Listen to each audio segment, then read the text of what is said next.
So matapos nga pong talunin ng rain or shine ang San Miguel Beermen sa game kahapon sa score na 116 to 112, ay madaming fans ang nag-uumpisa ng maniwala na baka ito na umano yung konferensyang magkakampyo na ulit ang isang independent team na kagaya sa rain or shine.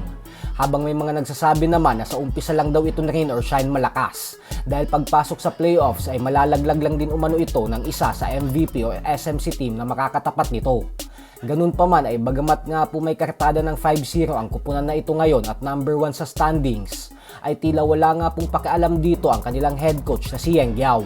Paliwanag ni Coach Yeng na hindi niya daw kasi iniisip kung magiging mataas sila sa standings, basta ang mahalaga umano para sa kanya ay maka-advance sa next round. Pero ganun pa man ay pinagmalaki naman ni Coach Yeng ang mga pinagdaanan ng kupunan nila bago makaabot sa kinatatayuan nila ngayon na 5-0. Nagmamature na daw kasi ang mga players niya, lalo pat nakalaban daw nila si Bolbol nang wala silang import sa final quarter. Habang sa Meralco naman umano ay lumaban sila nang walang import sa buong game.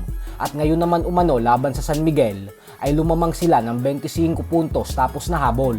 Pero sa bandang huli umano ay naipanalo pa din nila yung mga games na ito.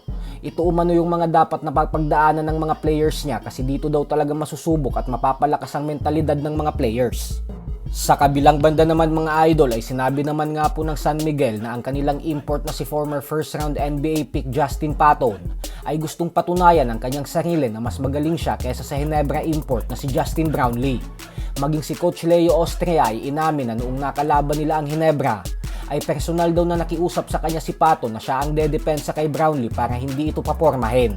At pagkatapos ng game ay bagamat aminado si Patton na magaling na player talaga si Brownlee, ay ang mahalaga naman umano sa bandang huli ay nakuha pa rin nila ang panalo at nanatalo ang Ginebra. At patungkol naman sa pagkatalo nila kahapon sa rain or shine, ay sinabi naman ni Patton na aakuin niya daw ang responsibilidad dahil isa umano siya sa mga dahilan kung bakit natambakan ng San Miguel. Hindi daw kasi siya naging maingat sa fouls niya at pinag-aaralan niya pa umano ang tawagan ng mga referee sa PBA.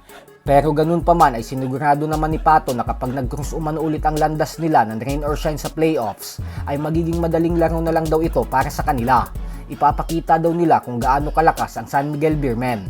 So hanggang dito na lang po muna tayo mga idol.